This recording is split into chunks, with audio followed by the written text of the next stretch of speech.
Эфирда Соба дулкыннары телевидениесе. Хәерле кич, исәнсез. Сезне алдагы бер сәгать дәвамында безнең белән бергә калырга чакырабыз. Одна информацион программасының чираттагы чыгарылышында соңгы көннәр китергән яңалыклар белән таныштырырбыз. Кайберләре турында кыскача. Собада Россия һәм Татарстан ветеринарлары киңәште. Районыбызда яңа елның беренче яшь пары теркәлде. Хәтер тосмасы Гран-при уеннары, өстәл теннисы турниры махсус хәрби операциядә һәлак булганнар истәлегенә узды. Хәзер барысы белән дә тулырак танышырбыз. Россия һәм Республика ветеринария белгечләре Собада коллегия утырышында киңәште. Малларны тәрбияләү, сыйфатлы азык, мул продукция алу мәсьәләләре һәм бу өлкәдә булган кайбер проблемалар турында сөйләштеләр. Шулай ук индустриаль парк биләмәсендә азык лабораториясе да ачылды. Тулырак Әлфия Мәбәрәкова хәбәрендә. Соба районында булып узган коллегия утырышында Татарстан Республикасы Министрлар Кабинетының баш ветеринария идарәсе һәм Россия ветеринария һәм фитосанитария күзәтчелек федераль хезмәтенең Татарстан Республикасы буенча идарәсенең 2024 ел эш нәтиҗәләре һәм 2025 елда эшчәнлекнең приоритетлы юнәлеше турында сөйләштеләр. Коллегия утырышы Соба районы мәдәният йортында барды. Бирегә республика районнарыннан һәм Россиянең 13 төбәгеннән ветеринария белгечләре җыелды. Алар бергәләшеп ил күләмендә бара торган проблемаларга тукталдылар. Мәсьәләнең асылына төшеп сөйләштеләр. Брутсулез белән бит әле терлек кенә артмый, кешеләребез дә арта. Без инде республика буенча зур юл картасы төзедек. Хәзер алга таба нәрсә эшләргә, бу мәсьәлә буенча алып кайткан терлекләрне контрольгә алырга, аннан соң инде даими тикшереп торулар һәм алга таба инде бу Брутсулез белән Россельхознадзор хезмәте, авыл хуҗалыгы министрлыгы белән без бу авыруга каршы торырга бик зурдан куып эшләргә тиеш булабыз. Әлбәттә без алга таба инде үзебезнең хезмәтебезне цифрлаштырачакбыз. Инде менә идентификация дип әйтелгән һәр терлеккә инде номер тагып, аларны инде программага керттек. Алга таба безнең бөтен хезмәтебез цифрлаштырылачак. Без инде аңа бурыч итеп куйдык һәм инде ел башында моның белән эшли дә башлаячакбыз. Ул безнең беренчедән ветеринария хезмәтенең эшен җиңеләйтәчәк.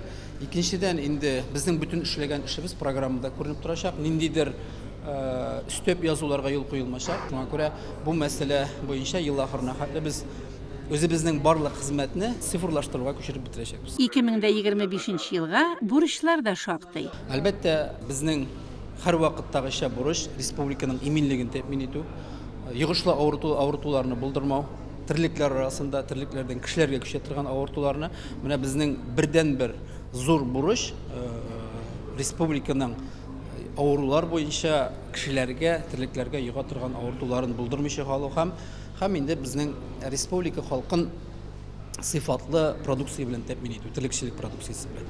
2024 елның март аеннан безнең һәрбер хайван идентификациялы номерлы булырга тиеш. Ул номерлар Россельхознадзордан бирелә.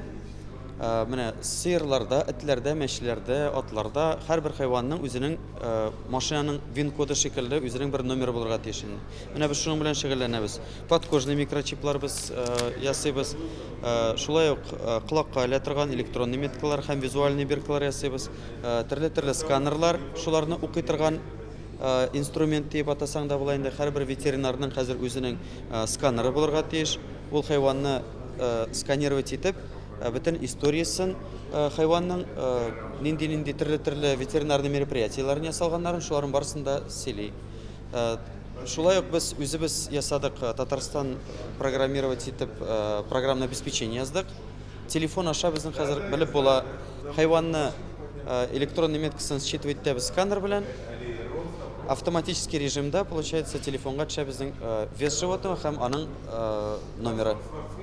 Шундай берләр белән без шөгыльләнәбез. Коллегия утырышында ветеринария белгечләре алдында Россия төбәкләреннән килгән белгечләр дә чыгыш ясады. Утырышта иң алдынгыларга дәүләт бүләкләре тапшырылды. Алар арасында безнең Соба районыннан лесхоздагы участок ветеринария табибы Илфат Шәмсетдинов та бар иде. Аңа Татарстан Республикасының атказанган ветеринария табибы дигән мактаулы исем бирелде. Соба индустриаль паркы биләмәсендә терлек азыгы лабораториясе ачылды. Аның максаты хуҗалыкларга ярдәм итү. Мәсәлән, һәр төр әзерләнгән азык лабораторияда тикшерелергә, шуның нигезендә малларга рацион төзелергә тиеш. Рацион дөрес төзелгәндә генә мал туардан сыйфатлы продукция алырга була. Собада ачылган терлек азыгы лабораториясен белгечләр бердән-бер дип атадылар. 10 гыйнвар көнне районыбызда яңа елның тәүге гаиләсе барлыкка килде. Гаилә хәле актларын теркәү бүлегендә Данил һәм Нәзирә Шамиловлар никахларын законлы рәвештә рәсмиләштерде. Соба районы ЗАГС бүлегендә беренче язылышучыларны тәбрикләргә безнең иҗат группасы да барды. Туктар авылы егете Данил Миннәмөхәммәд улы белән Кече Шыңар авылы кызы Нәзирә Илдар кызы 2025 елда Соба районында беренче өйләнешүчеләр. Яшьләр 5 ел бергә очрашып, яратышып өйләнешәләр. Моннан 5 ел элек интернет аша таныштык дип сүзен башлады Данил. Туктар авылы белән Кече Шыңар авылы арасы шактый. Башта мин авыл егетләре белән кичке уенга йөрдем. Аннары булмас булай диеп, Шкода машинасы сатып алдым. Көн сайын ук бармасам да, көн аралаш 2 авыл арасын таптадым ди егет. Biz 5 yıl birga yurdik, bir-birimizni yaratib, hurmat etib yurdik. Аның авыр чакларында ярдәм күрсәтүе, терәк булуы, авыр вакытларда бер кайчан да ташлап калдырмады. Гел нинди авырлыклар булуга карамастан гел бергә булдык. Бүген яшьләр бер гаилә булып яши башлыйлар. Шулай итеп районда Шамиловлар гаиләсе барлыкка килә. Данил Собада иген кооперативында эшләй. Ул бик уңган, булган егет. Җитәкчелек тә бик ярата үзен. Кәләш Туган як җәмгыяте бухгалтериясе хезмәткәре. Ул тагын 1 елдан Казан кооператив институтын тәмамлый. Югары белемле, дипломлы белгеч булачак. Туктар авылында яшәүче Миннәхмәт белән Резеда Шамиловлар гаиләсендә 3 бала үсә. Гүзәл белән Фәйрүзәдән соң төпчек малай Данил. Улыбызның шулай башлы күзле булуына сөенеп туя алмыйбыз диләр Шамиловлар. Кече Шыңар авылында гомер кичерүче Нәҗибә белән Илдар Сибаевлар бүген олы кызлары Нәзирәне кияүгә озаттылар. Нәзирәдән соң гаиләдә Аделина һәм Алинә бар. Алар әле мәктәптә белем алалар. Апаларының иренә жизни диячәкләр. Ике яккыда кодагыйларның да бүген бик бәхетле, шатлыклы көннәре. ЗАГС бүлегенә яшь парларны тәбрикләргә Соба муниципаль районы башкарма комитеты җитәкчесе урынбасары Марат Кәримов, Шыңар һәм Килдебәк авыл җирлекләре башлыклары Алмаз Гарипов белән Нияз Захидуллин, Иген кооперативы җитәкчесе Зөлфәт Зарипов, Туган як җәмгыятенең профсоюз оешмасы рәисе Зөбәрҗәт Билаловалар килде. Җитәкчеләр яшьләргә иң матур чәчәк бәйләмнәре белән бүләкләр тапшырдылар. Бүген районыбыз ЗАГС бүлегендә беренче парабызны рәсми язылыштырабыз. Шамиловлар гаиләсе, Туктар егете, Кече Шыңар кызы безнең Аллага шөкер, үзебезнең районыбызның егетләре, кызлары, яшьләре шулай язылыша. Инде ел матур килсен Алла берсә, шушындый матур чаралар ЗАГС бүлегендә дә шушындый безнең хезмәткәрләр матур хезмәтләр генә күрсәтеп, инде Алла берсә бу гаиләдә яңа язылышкан парларда, бүтән парларыбызда шушы бүлеккә безнең яхшы хәбәрләр белән күп-күп балаларны теркәргә мөрәҗәгать итсеннәр иде, күбрәк шундый шатлыклы хәбәрләр булсын иде. Инде бүтән уңайлыклар тудырылган Аллага шөкер районыбызда балалар өчен. Шуңа күрә рәхәтләнеп, бәбиләр алып кайтып, матур итеп үстерергә иде шушындый матур дөньялар булып, тынычланып китеп инде дөньялар. Мин уйлыйм, бу гаиләбез безнең үзләренең төпле аяклары белән шушы эстафетага зур нигез салганнардыр дип Алла берсә, күп-күп хәерле, матур гаиләләр көтәбез, күп-күп бәбиләр көтәбез без. Шамиловлар гаиләсенә бәрәкәтле мул тормыш, саф мәхәббәт теләп калабыз. Яңадан кабак турында. Республика дәрәҗәсенә күтәрелгән кабак бәйрәме картиналар күргәзмәсе буларак Татарстан районнары буенча сәяхәтен дәвам итә. Декабрь аенда Яшелүзән шәһәренең сәнгать галереясында бәйрәмнең чираттагысы үтте. Без Соба дулкыннары телерадиокомпаниясе журналистлары да бәйрәм кунаклары булдык. Татарстан Республикасы рәссамнар берлеге тарафыннан тәкъдим ителгән үзәгендә кабак булган картиналар проекты уңыш казанды. Яшелүзән шәһәрендә дә аны җылы кабул иттеләр. Сәнгать галереясында экспозициягә Лениногорск, Әлмәт, Яршаллы, Түбән Кама, Казан һәм Яшелүзән рәссамнарының кабак турындагы 77 картинасы куелган иде. Вы знаете, зимой особенно хочется тепла, особенно хочется уюта, сказки. И действительно, тыква – это не просто овощ, да, который мы с удовольствием все кушаем, но это еще и сказочный персонаж. Помните Золушку, да, карету из тыквы? То есть это настолько многогранная тема. Картиналар натюрморт, пейзаж жанрларында иҗат ителгән. Техника ягыннан аларда акварель, майлы буяу, пастель кулланган. Төрле жанрда булгач, күргәзмәне карау кызыклырак дип билгеләп үтте. Экспозицияне ачу тантанасында якташыбыз Татарстан Республикасы рәссамнар берлеге рәисе урынбасары, халык рәссамы Мөдәррис Минхаҗев һәм байлар сабасыннан башланган бәйрәмнең проект буларак киң колаш алуына шатлануын белдерде. И такие большие тыквы я первый раз вижу, прямо тыквы почти метр на метр вот такие, да, и у них вес еще. Народ знает этот праздник уже. Приехали не только из богатства, из деревень привезли тыквы. Был такой праздник, такая ярмарка, и действительно изюминкой этого праздника была наша выставка наших художников. Их было, я же говорю, 29, но эта выставка прямо дала тон, значит, этому празднику. И вот мы решили показать эту выставку городам нашей республики. Сейчас вот здесь у нас мы привезли 77 картин, но они не все вошли. У нас 100 картин было еще у нас. Скоро вот нас ждет Лениногорск, Бугульма, Ютазинский район. Вот, а потом опять вернемся в Казань, и потом в Сабах будет у нас уже мощная выставка, ярмарка. Это будет уже республиканский праздник. Мөдәррис Минхаҗев сүзләренә караганда, проект хәзер республиканы да чыгып, Россия күләменә күтәрелеп бара. Биредәге күргәзмәгә инде бакча патшасына багышланган картиналарын Череповец һәм Комсомольск на Амуре шәһәрләрендә яшәп иҗат итүче рәссамнар да тәкъдим иткән. Рәссам монументчы, Татарстан һәм Россия рәссамнар берлеге әгъзасы, Габдулла Тукай исемендәге дәүләт премиясе лауреаты Фәрит Вәлиуллин да бәйрәмнең почетлы кунагы булды. Тарихи темага иҗат итсә дә, ул да бу проектка кушылырга әзер булуы хакында җиткерде. Шокка там наседем, потому что монда бик күп рәсемнәр уже бу күргәзмәдә балалар да бар, серьезный народный художниклар күргәзмәдә участвует итәләр. Мин дә хәзер тоже рисовать итәм бу натюрморт инде.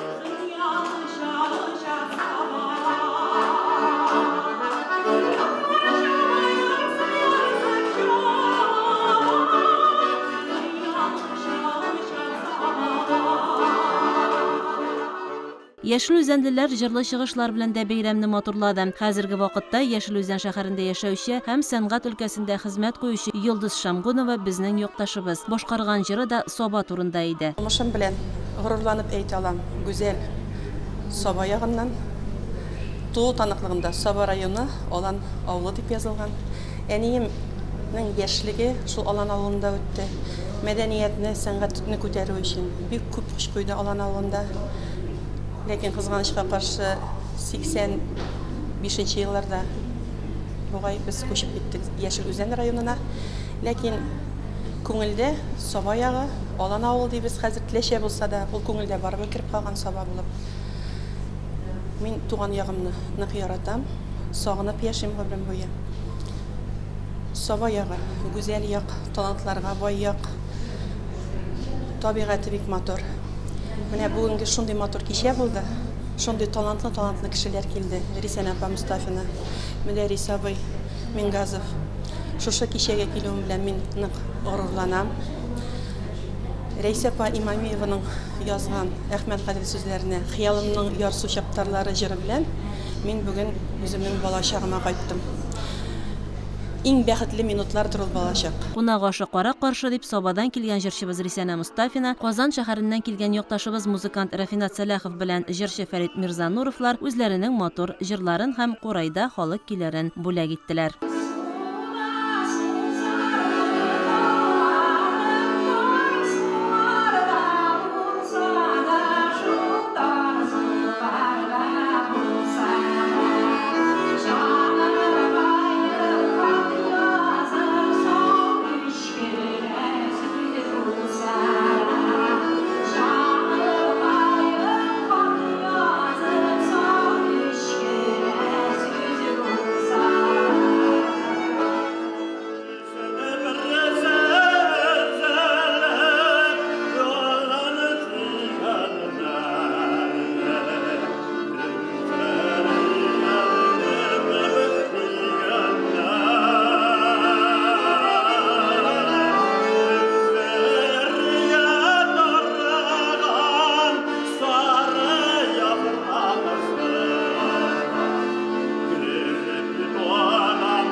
Республикабызда хатын-кызлар өчен үткәрелә торган бәйгеләрнең иң дәрәҗәлесе ел хатын-кызы, ел ир-аты хатын-кыз күзлегеннән бәйгесе.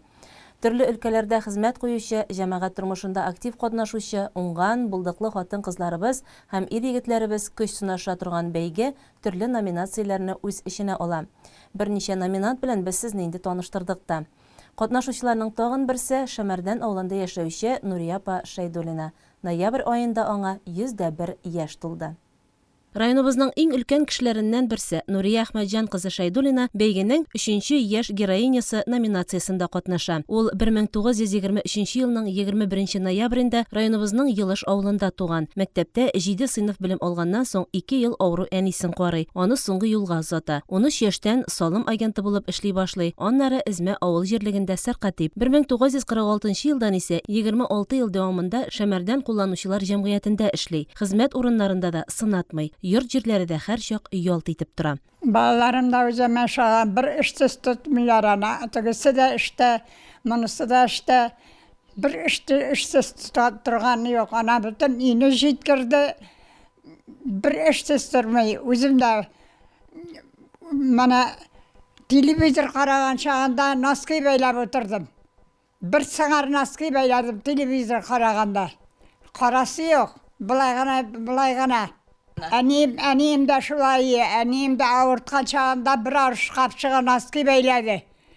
Берсен зур, берсен кичкенә, берсен зур, берсен кичкенә итеп безгә кияргә. Дөнья ахират игелек күрде, әнине карадым 2 ел.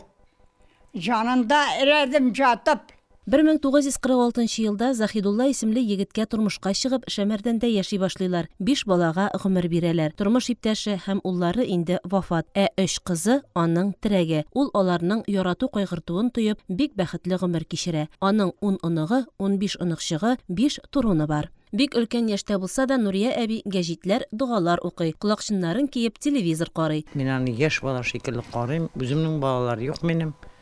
Миңа әни бала да, әни дә барсы. Аллаға шөкер. Бик тату торабыз 30 ел. Әни белән башта бөтенесен обсуждать итәбез. Эшләсә, турыдан-туры эшләсә эш булса, бер көн аңа уйлыйм, мин уйлыйм, аннан соң утырып обсуждать итеп, единыйга киләбез. 5 бала үстерде. Әни әти 5 бала. Әле бит безнең белән Забира әбиебез торды дигәтинең әнисе 28 ел. Безнең белән шкафларда бер җирдә бер нинди төрмәгән, нитмәгән, бер нинди үтекләмәгән әйбер юк менә. Бүгенге көндә Нурия Әхмәтҗан кызы бик бәхетле. Кызлары янәшәсендә, тормышы җитеш тә, мәгънәле дә. Әле Казан белән Мәскәүне тоташтырган М12 юлыннан кызы Рәйсә белән Түбән Новгородка кунакка барып кайткан. Гомер буе җырлап яшәдем ди.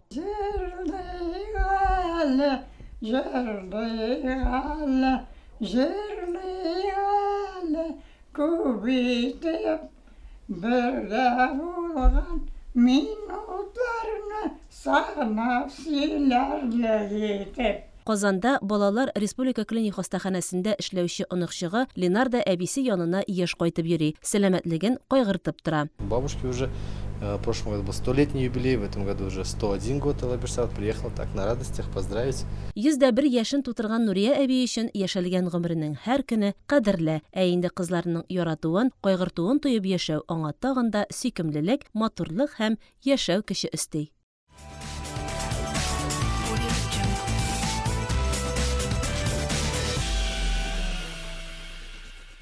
Саба Арена спорт мәктәбендә өстәл теннисы буенча хәтер тасмасы Гран-при уеннарының беренче этабы узды. Ул Украинадагы махсус хәрби операциядә һәлак булган якташларыбызның якты истәлегенә багышланды. Исәннәрнең кадерен, үлгәннәрнең каберен бел дигәннәр борынгылар. Ә без бу сүзләрнең асылын аңлап яшибез. Арабыздан вакытсыз киткәннәрне онытмыйбыз. Шушы көннәрдә генә Саба Арена спорт мәктәбендә Украинадагы махсус хәрби операциядә һәлак булган якташларыбызның якты истәлегенә теннис турниры булып узды. Зур өстәлгә якташларыбызның фотолары куелган. Стенадагы экраннан аларның кыскача биографиясе күрсәтелә. Тренер Фархат Исмаилов бу инициативаны үз өстенә ала. Турнирга ул Сабалар янына Казан, Нократ аланы, Лаеш, Балташ, Кукмара спортчыларын да чакыра. У нас зародилась идея проведения этого турнира Гран-при, лента памяти. Инициаторами этого были, ну, конечно же, моя подача была, я, Пахот Усманович Исмаилов, тренер по настольному теннису, я тренер высшей категории. И, конечно же, мою идею поддержали наши спонсоры. Это Люхин Сергей Вячеславович, Галюлин Айнур Ильнурович, Пахрудинов Айдар Нуридинович. Эти ребята поддержали эту идею, им отдельный поклон, поскольку, конечно же, это мы занимаемся благим делом, это мы отдаем дань памяти всем тем бойцам, погибшим, которые выполняли боевую задачу на специальной военной операции. Чараның тантаналы өлешендә спортчылар алдында Соба муниципаль районының яшьләр эшләре һәм спорт бүлеге җитәкчесе Ирек Гарипов, Соба һәм Теләче районнары буенча хәрби комиссар Фәниз Закировлар чыгыш ясады. Алар илебезнең батыр егетләренә соклануларын белдерделәр. Һәлак булганнарны 1 минут тынлык белән искә алдылар. Фархат Исмаилов гитарага кушылып патриотик темага багышланган җырлар да башкарды. Әлеге чарага Пукалдан Гөлсәрия Галиуллина, Шәмәрдәннән Римма Исхакова, Әдилә Хисамиева, Собадан Гөлнара Мәрдановалар килгән иде. Алар сөекле уллары, кадерле ирләрен зурлап шушындый турнир үткәргәннәре өчен оештыручыларга зур рәхмәтләрен җиткерделәр. Һәлак булганнарның якты истәлегенә багышланган теннис турниры кичкә кадәр дәвам итте. Узган шимбәдә Соба йөзү бассейны гөр килеп торды. Биредә Олимп спорт мәктәбе беренчелегенә йөзү ярышлары үткәрелде. 2011-2018 елгы балалар тренерларына һәм әти-әниләренә барлык осталыкларын күрсәттеләр. Кызу бәйге барышында иң көчлеләр ачыкланды. Спорт чарасын хәбәрчебез Гөлшат Галиякбарова күзәтте. Соба йөзү бассейнын өлкәннәр да балалар да бик яраталар. Әти-әниләр балаларын кече яшьтән үк йөзүгә бирергә тырыша. Тренерлар да балалар белән бик теләп һәм максатчан шөгыльләнәләр. Төрле яшьтәге Соба йөзүчеләре ярышларда да актив катнаша, призлы урыннар яулап сөендерәләр. Йөзү ярышларын ачу тантанасында Олимп спорт мәктәбе спорт комплекс директоры Рифат Хисамов спортчыларны һәм җанатарларны сәламләде, изге теләкләрен җиткерде. Узып киткән 2024 елга нәтиҗә ясап, йөзүче балаларга разряд билгеләре һәм сертификатлар тапшырылды. Йөзү ярышлары бик кызу барды. Күп еллар йөзү белән шөгыльләнгән балалар янәшәсендә кечерәкләр дә сынатмадылар. Иштуганнан Инҗа Галиәхмәтова йөзүдә беренче адымнарын әтисе белән ясаса, аннары кызыксынып тренерлар белән шөгыльләнә башлый. Зур тырышлык куеп өйрәнүләрнең нәтиҗәсе куанычлы. Инҗа үткән ярышта беренче урыннарны яулауга иреште. Минем тренерым Гөлнас Сүлесовна, мин беренче класстан бассейнга йөри башладым, 6 ел йөрим. Мен ярышларга да йөри яратам. Әлмәткә, Казанга, Ижевска барганым бар.